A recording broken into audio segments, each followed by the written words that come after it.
Corrie ten Boom.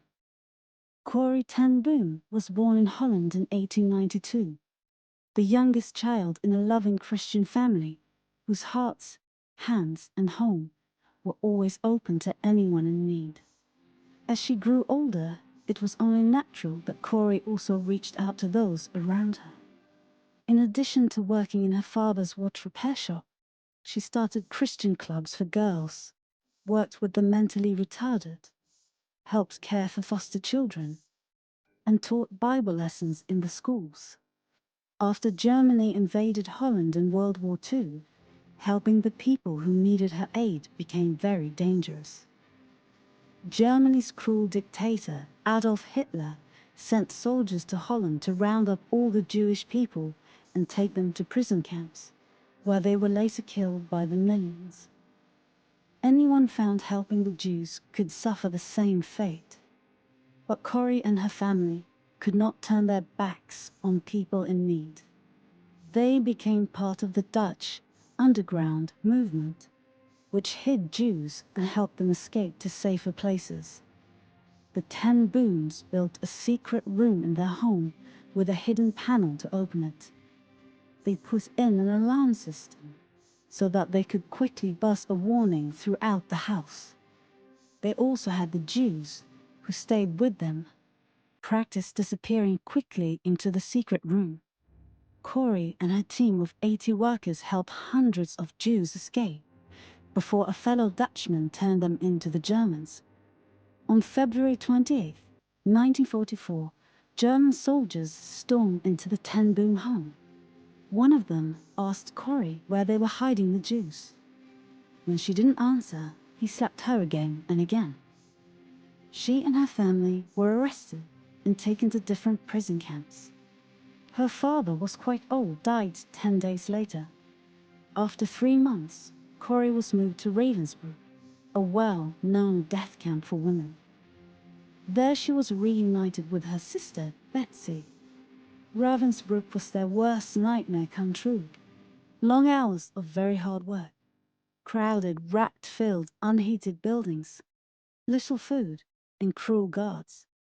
Before the war ended, 96,000 women died there. A guard once hit Corrie in the neck with a whip when she was too sick to push a heavy cart. But the hardest thing for her was seeing Betsie mistreated. Betsie had never been healthy. In prison, she became much worse. Still, she was forced to keep working and to stand at attention for hours at a time. In bitterly cold weather, their strong faith in God helped them get through each terrible day.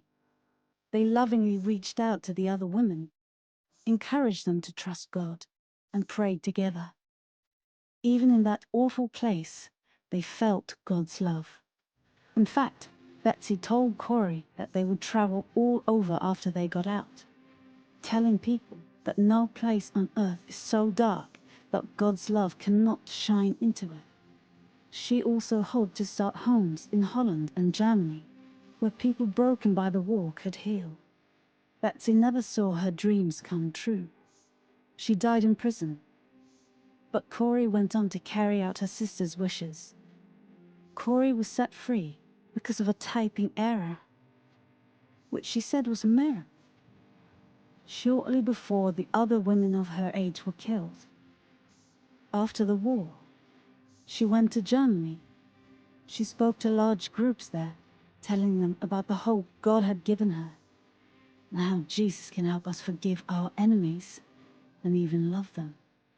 One day after speaking, she stood at the door shaking hands with people. A man walked up to her and told her he had become a Christian after the war. Corrie recognized the man. He had been one of the cruelest guards at Ravensbrück. The man said he knew God had forgiven him for everything he had done in the past, but he wanted her forgiveness too. As he held out his hand, Corrie remembered the misery he had caused Betsie and thousands of others. She wrestled with her answer. She didn't think she could forgive him, but she knew God wanted her to. Silently she prayed, "Lord, I can take his hand, but I can't change my feelings. Only you can do that. She took his hand in hers, and a sudden feeling of warmth went through her arm and then her whole body, melting the bitter memories.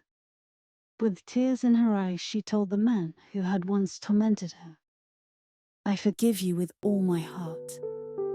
Dear reader, what is the worst thing anyone ever did to you? Have you forgiven that person? What is the worst thing you've ever done to someone else? Have you asked that person to forgive you?